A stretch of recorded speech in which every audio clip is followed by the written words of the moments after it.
Hello, good morning and welcome. It's Wednesday, March the 4th. President Trump has suggested Keir Starmer is no Winston Churchill and accused him of undermining the special relationship over the use of British bases to attack Iran. An extraordinary rift less than 2 months before the King is due to visit the US as part of the nation's 250th anniversary celebrations. So does the UK just suck it up or send a Churchill-shaped V sign back at the president? My name is Anne McElvoy from Politico. Oh God, we've reached that point already.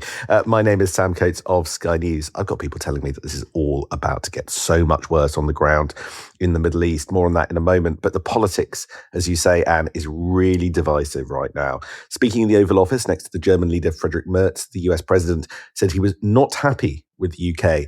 And this is not Winston Churchill that we're dealing with, after Starmer initially declined to allow US jets to carry out strikes from what he called stupid island of Diego Garcia. The special relationship is quite simply special, but not necessarily in a good way. For sure.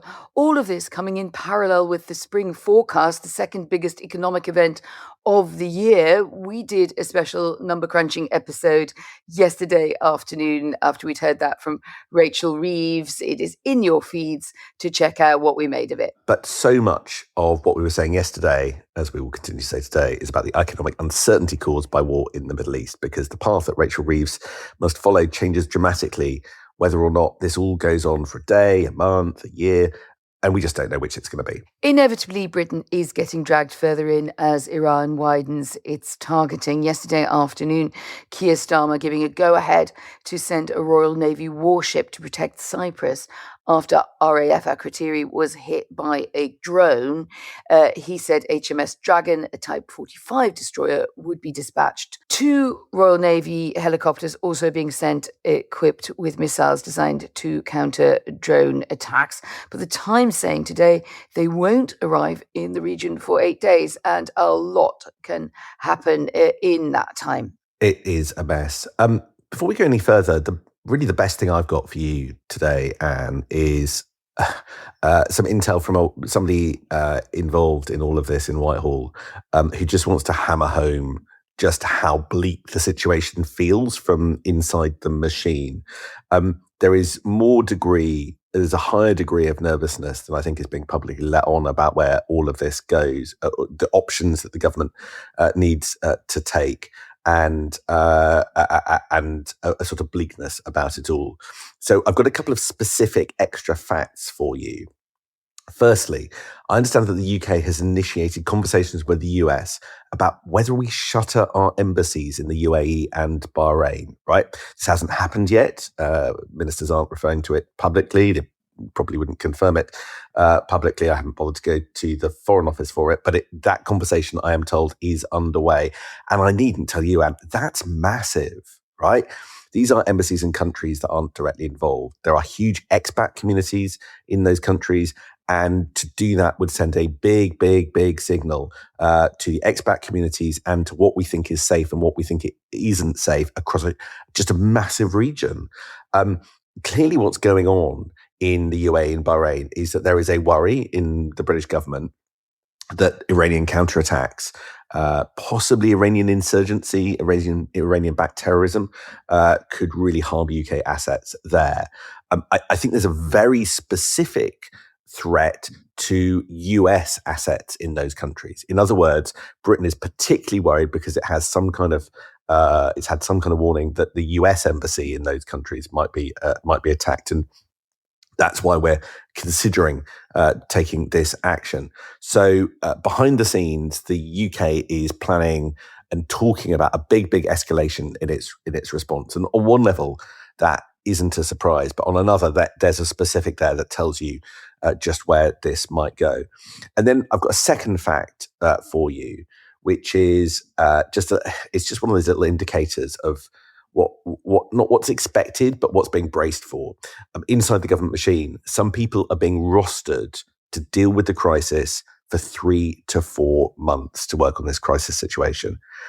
3 to 4 months. Now, that, as I say, is the projection or a prediction of how long it's all going to last, because nobody can know that. But that's a sense of Britain with its kind of still rather good machine to try and deal with some of the nuts and bolts of what's going on, trying to brace and work out how it needs to prepare. So even though you're reading stories about off ramps being offered and help to try and de-escalate both on the American side and on the Iranian side, that is the sort of gut instinct of Whitehall, is that they're going to need to staff this stuff up for a matter of months.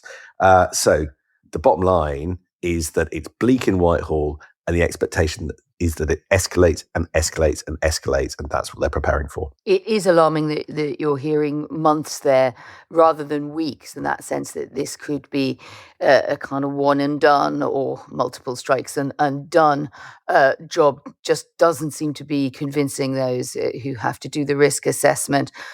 Just remember also the amount of British business and trade tied up with UAE and Bahrain, where we have particularly close defense relationships. That has a potential, and I think you were pointing to it, Sam, for any blowback that is going to hit the US there also has a very high risk factor for the UK as well, through our many deals in the region. So we were talking yesterday about the potential economic impact of all of this, and the projections of the Energy Price Cap Resolution Foundation telling us on the podcast potentially going up to something like £500 in June. That's clearly on the mind of the government. That's not sustainable, obviously, to pass on to the consumer. It would have to be dealt with at the government level through subsidies of some form. And if you remember that the passage of oil and natural gas through the Straits of Hormuz has dropped by 90% because of the lack of commercial insurance at this point, well, you can see that no longer looks like just a scare quotes figure, does it? It looks like something that really could kick in if this, as you suggest, goes on longer and deeper. About 7 o'clock UK time, quite an important bit of news emerged out of the White House on specifically that area of what's going on.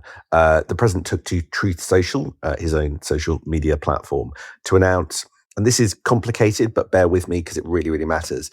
He announced that the US will provide insurance guarantees and naval escorts to ensure the safe passage of oil tankers and other vessels through the Strait of Hormuz. So you were just saying only 10% of the traffic was getting through. Okay, the US is going to swing in and both give financial and practical military support to try and get that passageway working again. Trump said on Tuesday that the US International Development Finance Corporation would offer the insurance at a very reasonable price, to quote the president. We'll see, to help ensure the flow of energy and other commercial trade in the Gulf. In addition, he said, if necessary, the United States Navy would begin escorting tankers through the Straits of Hormuz as soon as possible. The catch there is that this only has a limited initial effect on the markets and the concerns of the markets, as oil prices dropping briefly on that news, but no big change in that baseline shift. And traders remaining very skeptical that the plan will allow for oil flows to return to normal levels in the region, given that any protective shipping would also be a target. So overall prices surging more than 10% since the attacks began at the weekend. And that doesn't look like changing, even if that plan from the Trump administration can take a bit of the edge off it. Yeah, I was looking around for the reaction to the Trump move to see how big or otherwise people thought it would be. Bloomberg very good on this. And it seems like there's just so much uncertainty. Trump, as ever, saying things and the detail just not being available to anyone. For starters, it's not immediately available or immediately obvious how many people will buy this insurance, or what the premium of the Development Finance Corporation will be. Trump saying it's a very good deal. Trump's very good deals don't often seem like that to other people. But, there is an acknowledgement this could, if it kicks in, have quite a big global stabilization effect. So I think that's really, really one to watch, even though it hasn't actually, from what I can see, made many of the UK papers at the moment. But it's a big deal. And let's just see whether or not the UK offers something as well in that regard. Right. Let's focus on domestic politics. It's Brandis's questions today. We know that the House of Commons is divided on this issue and how Keir Starmer should respond.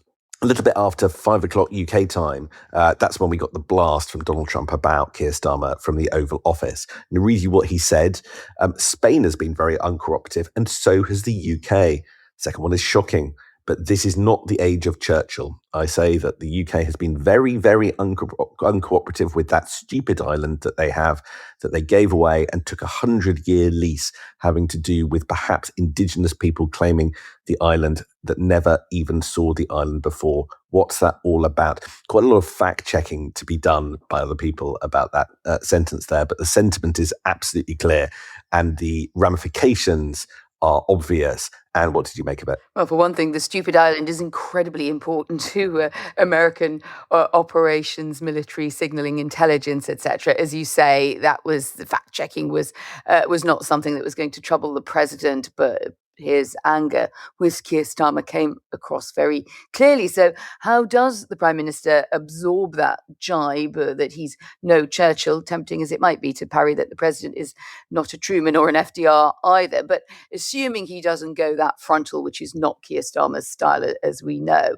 One minister, Sam, who has his ear on all of this, says that the very position that Starmer worked out so closely here, purely defensive involvement for the UK, emphasizing the need to find legality for any level of involvement, also potentially with a view to ramping that up, but keeping coming back to this principle of what can somehow be squared as a circle in terms of international law. That is the very point that triggered the president here, as well as the line from Starmer that you can't do regime change from the skies, which frankly is the point of the whole exercise, really, of the US Israeli intervention there and attacks on Iran. Now, former government official recently gone, I think, tells my colleague Esther Weber at Politico, Trump is a deeply thin-skinned man. He takes all of this very personally. He will take his foot off the gas on various things we're talking about and make the next months difficult, which sounds like a heavy hint that our trade plans are going to be going backwards. Labour MPs, you're hearing the same as me, I'm guessing, on this, cheering the rift to an extent. But, it is still a potential headache if there is to be a visit by the King to go ahead in the next months. We are at the point now, my royal sources told me very recently, we are getting towards a point where you just need to nail down the date and the logistics. If that keeps being pushed back by this, you start to think that looks like something deferred. So that decision needs to be made, however difficult it is in the circumstances. Gosh, that's a dilemma that the palace will hate. Something you said on Monday, Anne, has stayed with me all week about the politics of this, which is whilst Keir Starmer tends to treat international law as a binary issue, over in Germany, Friedrich Merz was saying that really this whole issue tests the viability of the way that international law works. Because, in Britain, if something needs to be arbitrated on, we have the Supreme Court and everyone accepts that verdict. But when international law needs to be tested, there is no global body. So what you've got right now, and we saw this in the studios of Sky last night, actually, on the Politics Hub, is that Tories are going around and saying, we simply disagree on Keir Starmer's verdict on international law and the idea that the initial bombing raids would have been illegal. And there's sort of nobody to say whether or not that's right and wrong. So I think we're in quite difficult territory at the moment politically as people argue over interpretations of international law. And there's nobody to say who is right or wrong. And I wonder where that's all going to end up. But what I would say is that we often present things like what Donald Trump said in the White House yesterday as things that the US president does to Keir Starmer. But on this occasion, I think this is something that Keir Starmer, it's basically a fight that Keir Starmer's perfectly happy to have. The idea that Keir Starmer didn't know when he stood up in the Commons a couple of days ago that by saying you can't introduce democracy from the skies and basically calling the Trump action illegal and justifying Britain's decision not to join in by saying it's illegal, that, the idea that Keir Starmer didn't know that would invite retaliation, I think is for the birds. Keir Starmer initiated this round of tit for tat and was fully cognizant of it. So I don't think that Keir Starmer is simply a sort of victim of a Trump swipe. I think he is a equal player in initiating this, and I don't think he's so naive as to just sort of be a victim here. I think that there has, over the last 3 to 4 weeks, been a big recalibration in Downing Street about the tone and the public messaging when it comes to Donald Trump, starting with, I think the shift started with the way that Keir Starmer framed his response to the Chagos Island attack, and basically hasn't altered since. And I think that Keir Starmer is knowingly and consciously taking a more robust attitude to Donald Trump than he did over the first 18 months of his premiership, and therefore be unsurprised, if a bit dismayed, but fundamentally unsurprised by what happened last week, and actually prepared to suck it up. Not least because, as you say, there's some cheering on the Labour backbenches. That's really interesting. I would just pause to question whether, when Starmer used that phrase about you can't impose regime change from the skies, whether he wasn't more trapped in that way that he talked about Iraq. That was something, it was very much a talking point of people like Starmer who were active in Labour against the intervention in Iraq. To me, it had the feeling of something being slightly dusted down. I wonder whether that was like a provocation they didn't necessarily need to make, because obviously the legal basis is so important to Starmer, and that one was just an extra trigger because it's an interpretation, isn't it? I mean, if things got better in Iran in the future, at some point you could say, well, actually, we did impose it, or America and Israel did impose it with the support of countries like Britain from the skies, and if it didn't, then not. So I think that is really seen. I mean, that did open, there was some kind of widening of eyes in some other European capitals specifically about that statement from Starmer. Was it a bit on the nose? That's just a question you could pose. So Friedrich Merz, as you say, had a much chummier session at the White House, and the fundamental reason is that he didn't go that way, right? He said he welcomed the action that international law is not the only or the unambiguous guide of what to do and not to do with the world as it is, and some very difficult choices about what to do in terms of geopolitics and military action. That said, there is not as much skin in the game for Germany as there is through the use of Diego Garcia, through Britain's strong military links across the Gulf, as there is for Britain. As one of my colleagues, I'm actually writing a piece about this whole what is legal and illegal and in Germany's eyes here. And one of my colleagues there sort of said Germany gets very worked up about this but doesn't have the exposure to it, whereas Britain has sort of gone along with it in the past with massive exposure. And where you are right, to my mind anyway, is that Starmer is saying, like, now we just have to recalibrate that. You can't just go along with absolutely everything. I think this is really interesting.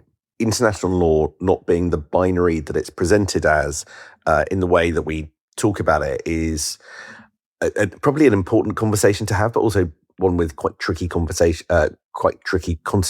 and quite a lot of ramifications. And I think it's not going to go away. And the fact that Germany, which I think would be a fellow rule, we would regard as a fellow country that takes the rule of law very seriously, being in the lead of saying, as you just quoted Friedrich Merz, that the law is not the best guide to what to do and what not to do. I'm interested about where that takes us, not only on international conflict, but on things like migration as well. One thing is binary, Anne, and that is what the concept of 20 minutes is. And we may be heading towards The Hague if you answer the next point in any length. So we ought to bring the shutters down on this conversation. We'll see how it all plays out in the Commons later. I've actually given evidence for a trial at The Hague, but I wasn't expecting to be threatened by some codes with ending up in the dock myself. It's a good working relationship. I think listeners will find. We will find out another day whether you were for the prosecution or the defence. We'll see you tomorrow. See you in the morning.